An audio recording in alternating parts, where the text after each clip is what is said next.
pandemia da Covid-19 não deu trégua às mulheres vítimas de violência. Eu vou dar um dado para você que é impressionante. São dados do monitor da violência contra a mulher durante essa pandemia. Esses dados são do Instituto de Segurança Pública do Rio de Janeiro, que revelam o seguinte, que a Central 190 da Polícia Militar do Rio recebeu mais de 13 mil denúncias de atos violentos contra mulheres entre 13 de março e 30 de abril deste ano. O impressionante é que nós estamos falando de 266 denúncias por dia. Realmente não é fácil ser mulher aqui no Brasil. E diante dessa escalada de violência, o hashtag Educa em Casa recebe a Andréia Pachá, que é juíza, escritora, que tem no currículo mais de 20 anos de magistratura, diversos livros publicados e a impressionante marca de 20 mil audiências em varas de família no Rio de Janeiro. Andréia, tudo bem? Como é que você está? Tudo bem, Rosângela? Muito gostoso ouvir falar com você, é um prazer enorme. Infelizmente, a nossa pauta não é tão prazerosa quanto o nosso encontro, mas adorei o convite. É muito necessária, né, doutora? Muito necessária. Eu começo perguntando qual é a diferença entre violência de gênero e violência doméstica contra a mulher. Olha, para efeitos de violência, essa diferença não é irrelevante, porque violência de gênero é toda violência praticada contra a mulher pelo fato dela ser mulher. E a violência doméstica é aquela violência praticada no ambiente da casa.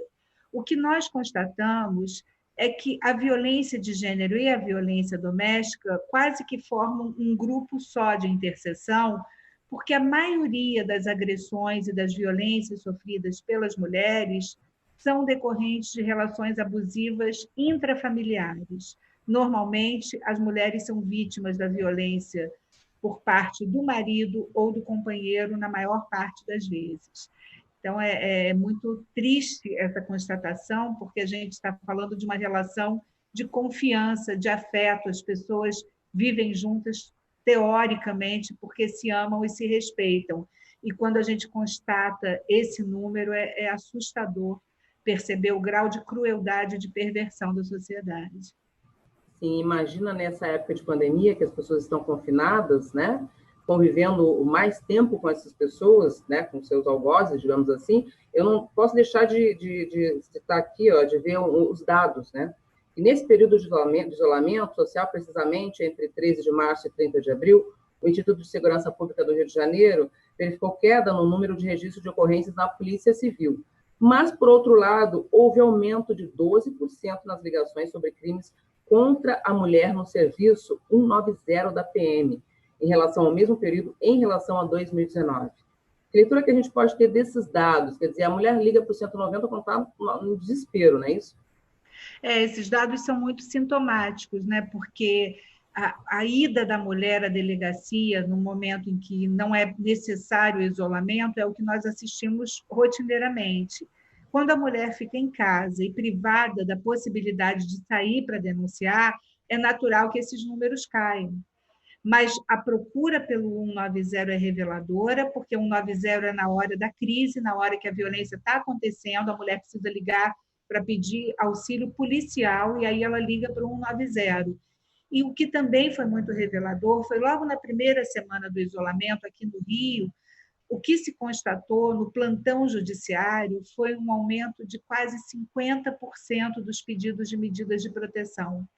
Então, no plantão, as mulheres também iam, porque havia um plantão remoto, era possível fazer o pedido remotamente, e esse aumento, na primeira semana, acendeu um sinal já quase vermelho, porque o que se antevia ali era que a violência seria recrudescida durante o isolamento. E também é outro sintoma do adoecimento social que nós vivemos, né, Rosângela? Porque viver o que o mundo está vivendo, o que nós estamos vivendo nesse momento de pandemia, que é um momento que deveria nos irmanar enquanto sociedade, enquanto seres humanos, não só com os nossos afetos, mas também com todos os outros estados e países, o que a gente vê é um momento de desconstrução dessas redes por meio de violências mesmo e de perversões que acabam repercutindo mais uma vez na relação mais frágil, que é a relação de gênero. Imaginar que, nesse momento, que é necessário o isolamento, que é necessária a responsabilidade para que outros não se contaminem, que é necessário enfrentar essa dor coletivamente. Alguns homens continuam perpetuando a violência como se fosse natural agredir e violentar uma mulher no ambiente da casa, no momento que ela não pode sair, dá bem o grau de adoecimento que nós vivemos. Então, a gente precisa falar sobre isso, precisa denunciar para não naturalizar esse comportamento, para que a gente não use o discurso do sempre foi assim, isso é assim mesmo, isso é explicado pelo machismo. Não. Eu acho que compreender o que está acontecendo não pode naturalizar a agressão. A gente precisa compreender para denunciar e para romper com esse ciclo, porque é um ciclo perverso, é um ciclo que impede o amadurecimento social de um país. Nós nunca seremos uma democracia se nós não conseguirmos construir um patamar de igualdade, tanto de gênero quanto de raça.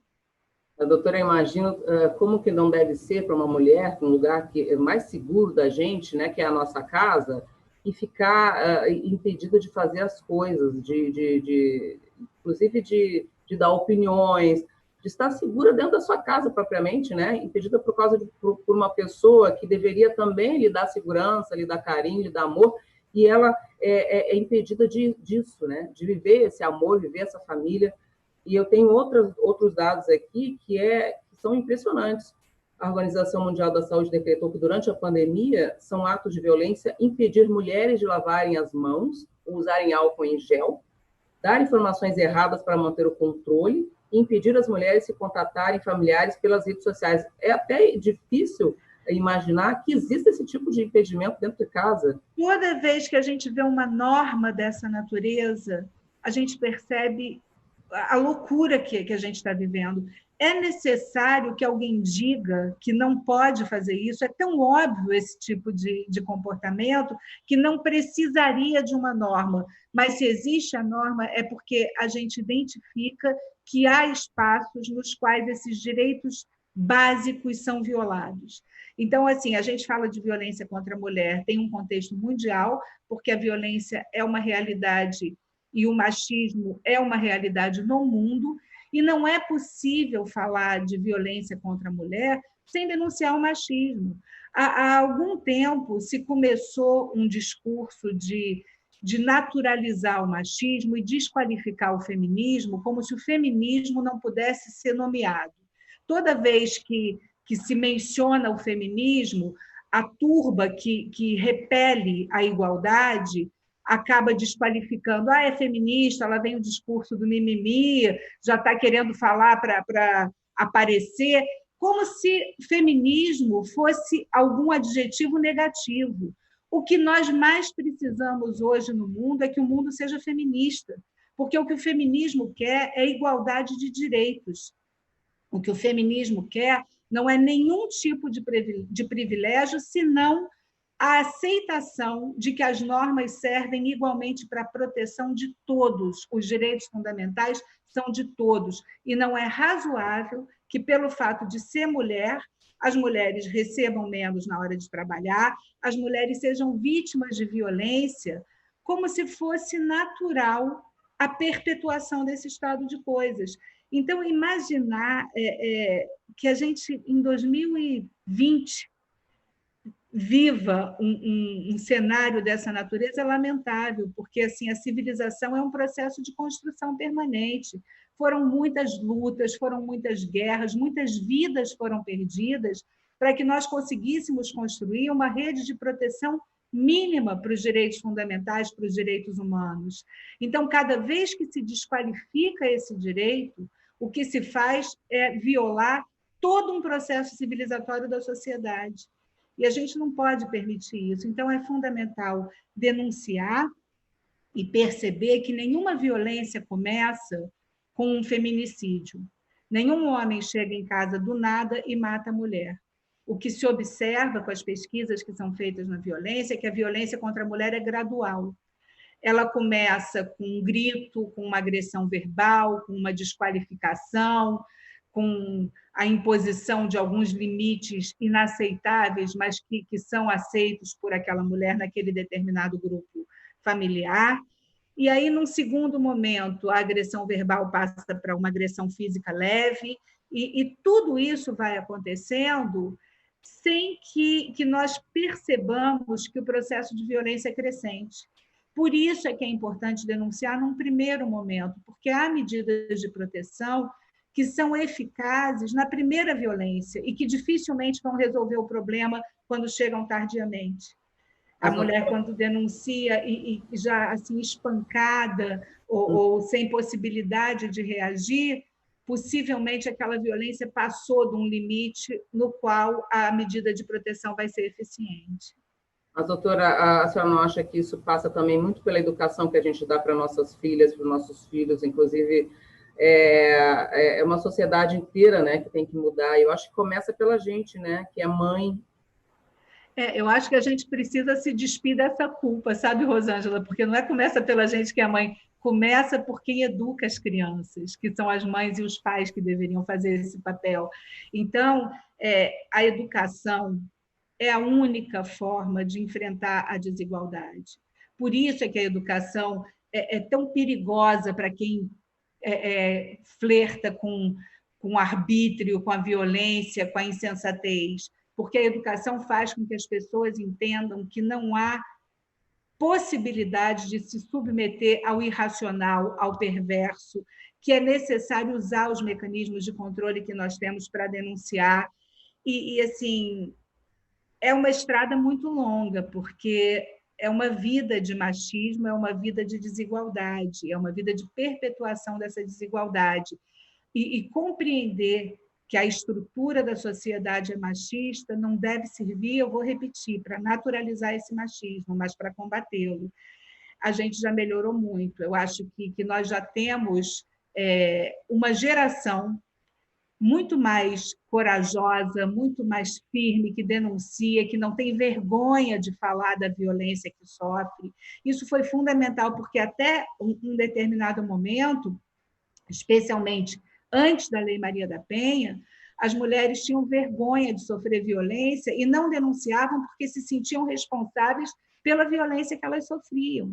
Então, hoje a gente tem uma geração de meninas que assume um discurso feminista que dá visibilidade a esse escárnio que é a violência e que, de alguma forma, motiva a sociedade, tanto as meninas quanto os meninos, a não reproduzirem o modelo do machismo e da desigualdade.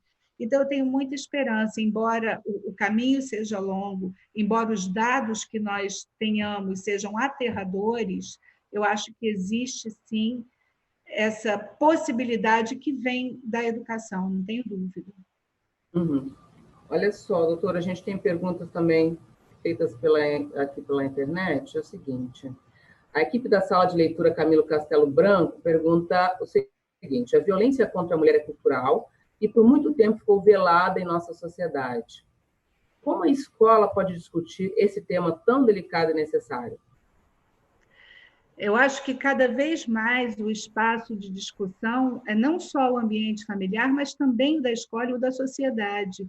A escola pode iluminar esse debate trabalhando com questões da violência que dizem respeito à violência na própria escola, porque isso acontece. A gente vê a reprodução da violência contra a mulher acontecendo muitas vezes no ambiente escolar, sem que as escolas se organizem para enfrentar essa violência.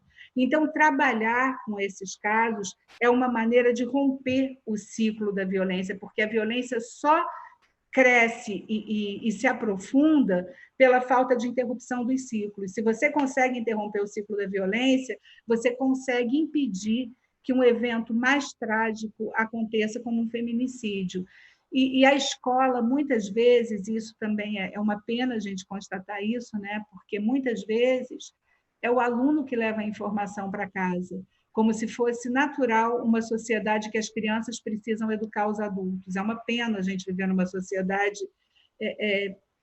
que tenha chegado a esse grau de irresponsabilidade, porque numa sociedade responsável, os adultos, os professores, os pais, é que forjam determinados valores éticos e morais para que os filhos observem. Então, a gente chegar num momento em que os filhos precisam levar a informação para casa porque os pais não têm acesso a essa informação, também é um dado que revela o grau de desigualdade social que a gente vive, mas que, nesse momento, pode ser um ambiente fundamental para que as crianças e os adolescentes trabalhem para interromper esse ciclo. Porque a violência hoje é observada, inclusive, nos namoros. Tem uma promotora em São Paulo que tem um aplicativo chamado Namoro Legal, e que foi desenvolvido por adolescentes e por jovens, onde eles identificam condutas que são abusivas, práticas abusivas, onde eles procuram orientar as crianças e os adolescentes como lidar com a violência, porque tem isso, essa coisa do ciúme, fulano é ciumento, é bonitinho, é ciumento, e aí várias meninas produziram material para mostrar que o ciúme não é sinal de amor, posse não é sinal de amor, afeto é sinal de amor. Você se achar dono de alguém, proibir a pessoa de usar determinadas roupas, aí já começa o pequeno sinal da violência, e que, se você observa naquele momento, você consegue interromper. É um aplicativo bem legal. Uhum. Doutora, tem um elogio aqui para a senhora. Deixa eu ver aqui. Mas antes do elogio, eu vou procurar aqui. Está aqui. Deixa eu ver. Pergunta. A Maria Elisa Rendeiro diz que tem grande admiração pela juíza, tem 2 livros dela, parabéns a Multirio pelo programa, com um tema tão relevante. Obrigada, hein, Márcia Elisa. Obrigada, Márcia, obrigada. E você estava falando, doutora, de realmente as pessoas colocarem para fora, denunciarem, falarem, e em cima disso tem o hashtag Exposed, né? Que denuncia nas redes sociais os casos de assédio e estupro. O que a senhora acha disso? Eu acho delicado até expor, porque também expõe a mulher vítima de violência, a gente nunca sabe qual será a reação da pessoa que faz a violência. O que a senhora acha disso? Olha, eu sou assim, uma mulher do século passado, né? Então, a linguagem das redes sociais, para mim, é uma linguagem muito nova, que eu tenho pouco controle e nenhum domínio. E eu acho que é uma linguagem extremamente perigosa e perversa na hora de julgar e condenar sem garantir os direitos fundamentais ao contraditório e ao processo, que também são construções civilizatórias. Então, tanto o direito à igualdade é um direito humano, quanto ao direito a um processo legal e ao contraditório é um direito humano. Uma coisa é aquela hashtag que foi criada, eu não lembro exatamente, assim, algumas mulheres que começaram a publicar histórias de estupros que haviam sofrido, elas denunciando o estupro para mostrarem para outras mulheres que aquilo acontecia e que as pessoas silenciavam. Isso é um movimento bacana de uso da rede. Agora, você usar a rede para linchamento ou para justiçamento, eu não fico à vontade, não acho que resulte em alguma coisa positiva. O uso da linguagem da barbárie vai sempre beneficiar a intolerância e a barbárie. E eu acredito na consistência e no caminho civilizatório da construção dos direitos fundamentais. Eu acho que é importante denunciar, é importante que tenha processo, é importante que a pessoa seja responsabilizada e condenada. Mas a exposição a partir de uma voz, e muitas vezes na rede, você não tem controle do que é divulgado. E a probabilidade de você cometer uma injustiça pode ser real. Então, eu prefiro a orientação do caminho seguro do controle judicial, da denúncia na autoridade policial, do direito ao contraditório e da punição. A Maria da Penha percorreu um caminho enorme para conseguir a condenação do marido, que a tentou matar 2 vezes. Ela foi à Organização dos Estados Americanos, então ela precisou percorrer, e graças a esse trabalho, e graças a essa obstinação, nós hoje temos uma legislação que é a melhor legislação de proteção à violência contra a mulher. E muita gente diz assim, mas a lei não impede que a violência aconteça. Nenhuma lei impede o mau comportamento, nenhuma lei impede a prática do crime. A gente não tem uma lei que diga que é proibido matar, porque você não tem como controlar ninguém na hora da prática do crime. O que você tem é uma norma que diz o seguinte: se você fizer isso, a punição é essa. E essa norma precisa ser efetiva. E nós precisamos entender que isso é um processo civilizatório, sim, tanto a igualdade quanto a responsabilização e a condenação criminal. Uhum. Andréia, há diversos canais abertos para o acolhimento de mulheres, né? Entre eles o 180, que orienta as mulheres a começarem a buscar meios de sair do ciclo de violência. E tem o 190 também, que auxilia essas mulheres. Em que momento essa mulher vítima de violência procura esses números, essa ajuda? O 190, nós falamos aqui um pouco no começo, o 190 é o telefone da autoridade policial. É o número que você aciona quando um crime estiver sendo praticado, quando a violência estiver sendo praticada, quando você pede socorro para uma agressão imediata, que você precisa de uma intervenção imediata. Então, esse número a mulher tem que ligar na hora que precisa que a polícia vá à casa dela naquele momento. A pessoa, por exemplo, tem uma medida de proteção aplicada, não pode se aproximar da mulher. Se aproximou da mulher, ela liga 190, a polícia vai lá e prende. Por meio do 180, é possível acessar vários serviços que podem dar um suporte para a mulher vítima da violência. Ela não está sofrendo uma violência iminente, mas ela foi agredida verbalmente, ou quer uma orientação, ou precisa sair de casa e não sabe o que faz, ou está sofrendo algum tipo de violência patrimonial, o marido ameaçando não dar dinheiro caso ela queira sair de casa. Então, ela procura orientação no 180.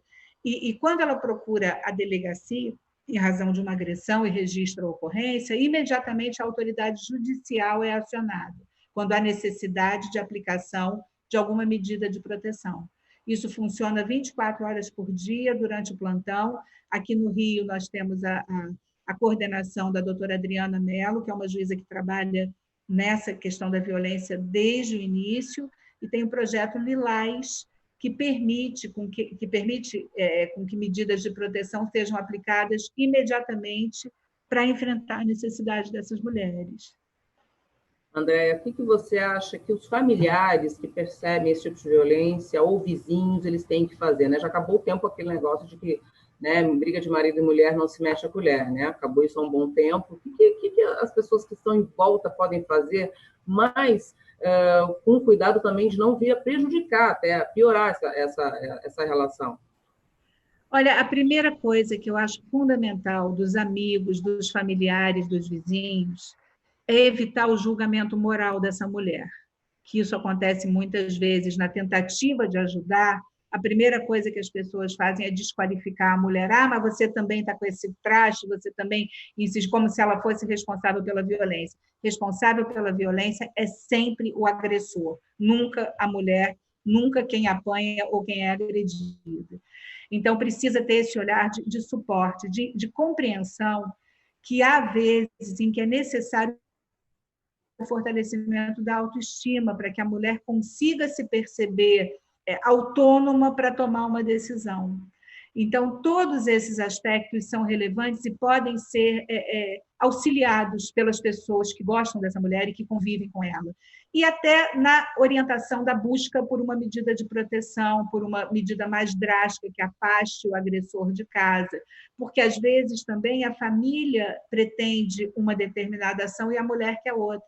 Muitas vezes a mulher não quer se separar quando ela é agredida, mas ela quer que cesse a agressão, ela não quer que ele tenha direito de agredi-la. Então, a medida do limite e da necessidade, quem dá é a mulher. Quem está em volta deve orientar, deve estar muito firme do lado, dar um suporte emocional, afetivo e pessoal, se precisar de companhia para fazer um exame de corpo de delito, para ir à delegacia, e não demorar para denunciar, porque a demora na denúncia leva ao recrudescimento da violência. A AMB lançou uma campanha recentemente para as mulheres que estão vivendo esse momento de isolamento e se estão com alguma dificuldade para denunciar, para fazerem uma cruz vermelha na mão, como se fosse uma cruz de batom, a propaganda é essa, e quando for à farmácia, mostra para a atendente. As farmácias estão se preparando para receber essas denúncias, para manter a mulher em segurança até a chegada de um suporte. Então, é mais uma ação fruto desse momento triste de isolamento que a gente vive e que foi conseguida para auxiliar a enfrentar a questão da violência. André, a gente estava falando antes do programa entrar no ar, né? Sobre qual é o perfil dessas mulheres que sofrem maior violência. São mulheres jovens, são mulheres negras, são mulheres da periferia? Olha, a violência contra a mulher é uma realidade. Mulher sofre mais do que homem, sofre mais violência do que homem. E no corte da violência contra a mulher, as mulheres negras sofrem mais violência do que as mulheres brancas, e as mulheres idosas têm sido vítimas de violência também de natureza patrimonial, de pessoas que exploram as mulheres que têm acesso a algum tipo de benefício ou algum patrimônio e que usam esse espaço da vulnerabilidade para tentar ter vantagem ou para se beneficiar economicamente. Então, a desigualdade tem muitos cortes, infelizmente. E quando a gente fala que não é possível uma democracia sem a igualdade, não é possível uma democracia sem igualdade de gênero e sem igualdade racial. Esses fatores são fundamentais para o estabelecimento de uma ordem minimamente razoável e normativa que possibilite essa nossa vida em sociedade. Uhum. André, eu tenho várias perguntas aqui que chegaram aqui pela internet. Fazer um bate-bola com você, se você puder ser um pouquinho concisa, tá? Porque a gente tem 2 minutos para o final do programa. Seguinte, o Alexandre pergunta: muitas mulheres deixam de denunciar situações de violência por serem reféns de seus cotidianos em que não trabalham e o provimento da casa é por conta do autor da violência. O que a vítima pode fazer nesses casos? Eu acho que é fundamental procurar ajuda no 180, procurar ajuda na rede familiar e social para criar ferramentas de independência. É verdade, muitas mulheres se submetem à violência por falta de estrutura de sobrevivência. Então, essa garantia pode ser dada pelos amigos, pela família e pela rede do 180. Outra pergunta é a seguinte: o Reinaldo Dias de Moraes pergunta: os filhos podem fazer alguma coisa, tomar alguma atitude que proteja a mãe? Os filhos podem denunciar a violência sofrida pela mãe assim, o que se deve evitar é o uso dos filhos para aprofundar a violência, porque você vê muitas hipóteses em que os filhos acabam chegando às vias de fato com os pais para proteger as mães. Então, usa um mecanismo, liga para o 180, liga para o 190, procura um familiar e procura ajudar nessa medida, sem interferir a ponto de inviabilizar a ajuda e de piorar a violência. Uhum. Outra aqui que a equipe da sala de leitura Camilo Castelo Branco pergunta: às vezes percebemos que nossos alunos sofrem violência doméstica. Nestes casos, a quem devemos recorrer? Eu acho que deve recorrer ao Conselho Tutelar, que a gente está falando de adolescentes, crianças e adolescentes, ou ao Conselho Tutelar ou à Vara da Infância e da Juventude, porque há medidas de proteção não só de gênero contra as mulheres, de violência praticada contra a mulher, mas também contra crianças e adolescentes. Então, esses canais têm que ser acessados. André, a gente está no final do programa. Eu queria que você desse um recado, uma mensagem, alguma coisa para as mulheres que estão nesse problema ou estão começando a viver essa dificuldade, até para os amigos, né, para a rede familiar que vive em torno dessa mulher. O que você pode dizer para elas? Olha, a minha esperança, quer dizer, o que eu verdadeiramente espero, é que a gente consiga aprender algumas coisas no meio de tanta dor que a gente está vivendo. Então, se o momento é tão difícil, é tão inesperado, se nós todos estamos confinados, experimentando pela primeira vez um sentimento que nos irmana com todo mundo, com todos os outros seres humanos, eu espero que a gente use esse tipo de sentimento para compreender que a vida só é possível quando ela é vida para todo mundo. A vida é um direito fundamental para todo mundo. Viver longe da violência é um direito que todo mundo tem. Homens, mulheres, crianças, e o nosso trabalho é a afirmação dessa igualdade o tempo todo. Então, que a gente use o nosso tempo e dedique o nosso tempo a enfrentar esse câncer, essa perversão que é a violência que não se justifique, que não deve se perpetuar. doutora Andréa Pachá, muito obrigada pela sua participação no nosso programa, foi muito proveitoso. Eu espero contar com a senhora numa próxima conversa, com certeza, tá bom? Obrigada, viu? Obrigada a você, obrigada aos nossos ouvintes.